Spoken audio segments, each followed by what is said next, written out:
Hey, what's going on, guys? Welcome to another YouTube video, and in today's video we're going to be talking about a new segment that I like to call Book Club for Brainiacs. I'm not sure if that's what the name will be, but for now that's what we're going to be calling it. And pretty much what this segment is my favorite books where I think everyone could get a lot of value from. Pretty much any book covering health, wealth, or happiness. This is things that everyone should know. And in today's video, we're going to be covering Rich Dad, Poor Dad, which is Robert Kiyosaki's book that was written, I believe, in 1997 or something like that, a long time ago, which honestly doesn't feel like that long ago, but if you're watching this in 2020, that's about 23 years ago, so pretty crazy. There are lessons in here that have been kind of retweaked a little bit, but all the golden nuggets that are in this book are going to be revealed to you. And that's what this whole series is about, is instead of going out and taking the time and buying the book and reading it, which you can do, I'm going to link it down in the bio below. I'm not getting paid for it. This isn't sponsored besides the stuff I have here on the shelf, which is the motivational booklet that I wrote. It has favorite quotes from like Leonardo DiCaprio, Will Smith, other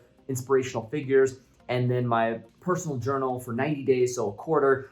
This is for business owners, entrepreneurs, and anyone that's trying to get into the business world or just achieve a new goal in their life even. That's on there, and I'm going to link all those down below. And I'm going to put the link to this book down below as well, so if you want to go check it out and buy it, you can. Again, this is not sponsored by Rich Dad, Poor Dad. The only thing that is helping out this channel is your support, so if you like content like this, go hit the like button. And if this is your first time on the channel, hit the subscribe button, and then you can always go check out this stuff. And like I said, this segment is really just to extract the golden nuggets of every single read. Again, we have roughly about 100 books, maybe 110, 120 books, and I'm going to be getting more and more for you guys. If you guys have specific reads that you see up here that you recognize and you want me to do a video on them, I'm happy to do it. So this segment is kind of catered to you as a viewer. You get to pick the books. I'm going to go condense the format, grab the golden nuggets, put them in this video, and then you can watch it. Sometimes they'll be 5 minutes, sometimes they'll be 10 minutes, sometimes they'll be 15 minutes, but no longer than 20 minutes. I promise you that. And that way you don't have to go and sit and read a long book. I mean, this book, if you look at it, this book is like 350 pages long. It's super long. It's going to take you, even if you do audio while you're driving in your car, it's going to take you, maybe 3, 4, 5 hours to read, depending on the speed level that you decide. But if you like short, condensed format of books, this is the segment for you. So I hope you enjoy this. This is a new thing that I'm trying out. If you enjoy content like this, leave a comment down below on a book you'd like me to read. And without further ado, let's dive right into this one.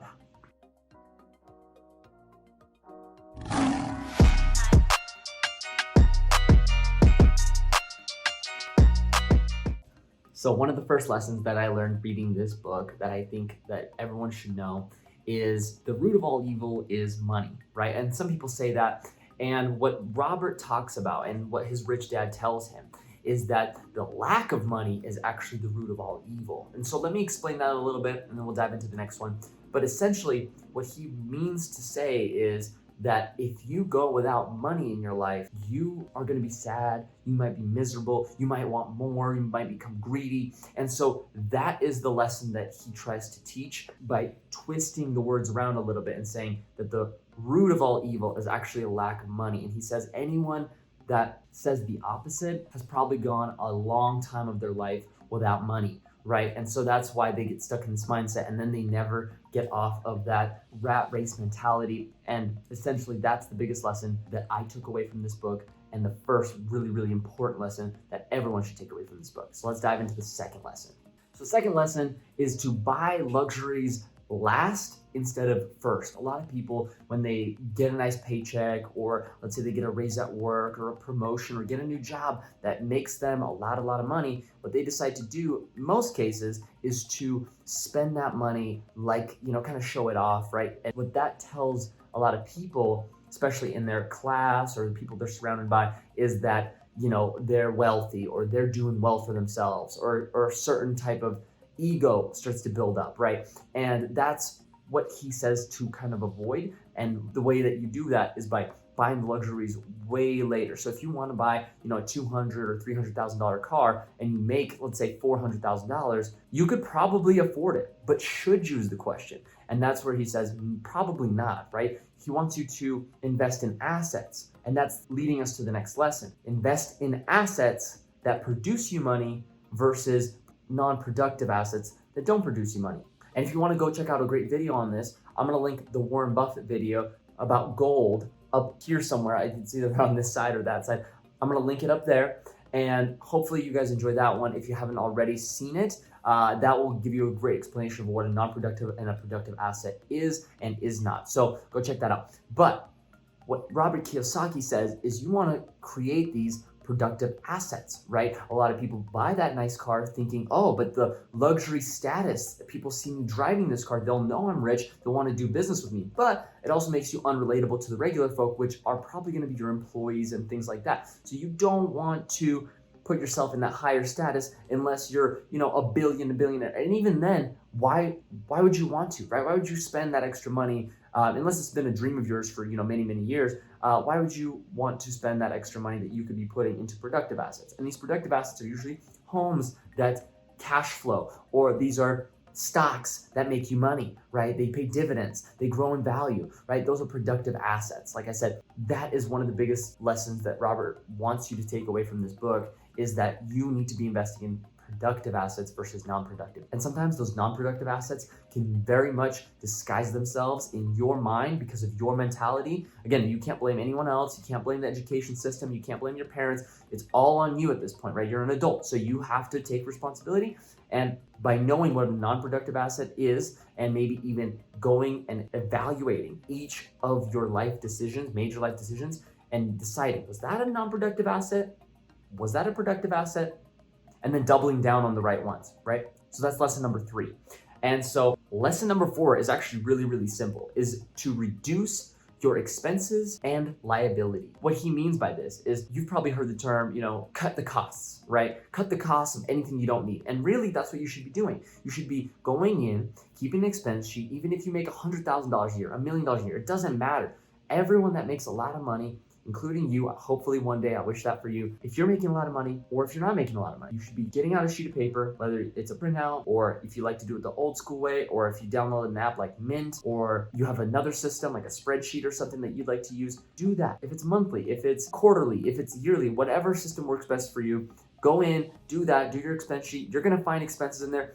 I probably didn't need to go out and eat 3 times this week.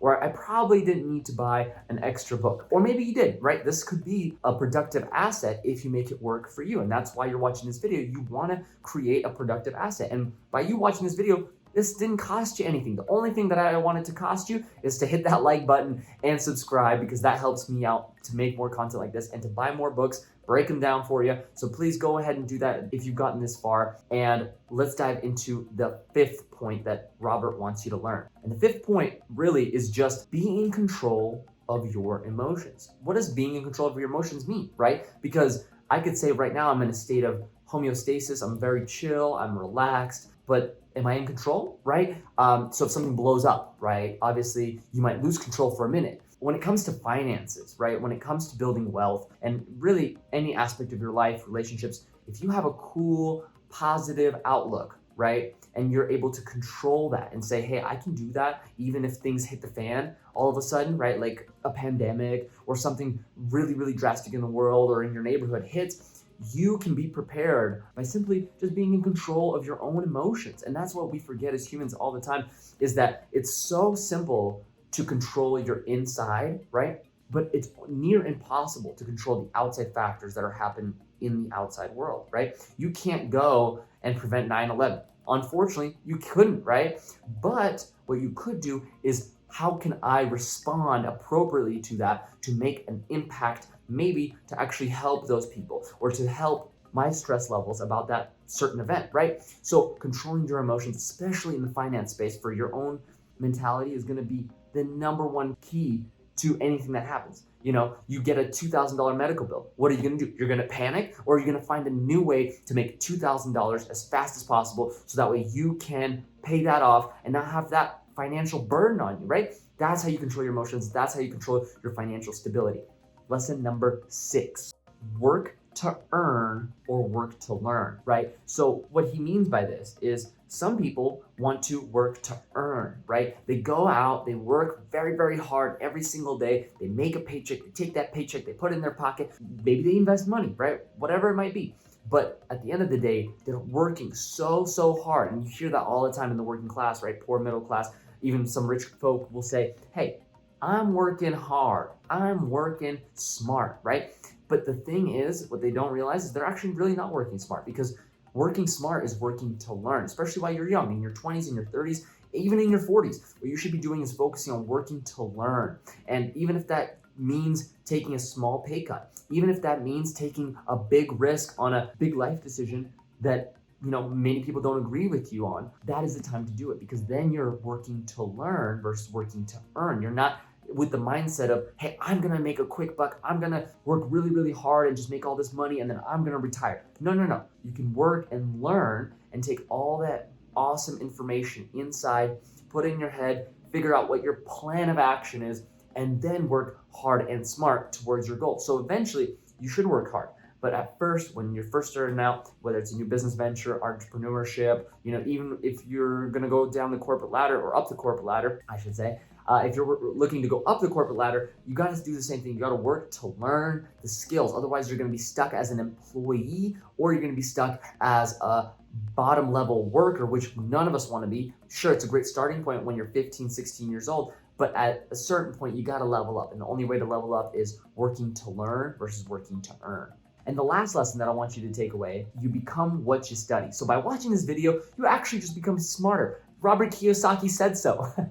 But essentially, you are becoming smarter, because not only are you clicking on a video and you're taking this information and you're listening to it and processing it, but your brain is working hard to say, okay, what is valuable out of this and what can I apply into my everyday life out of this small, short, condensed video?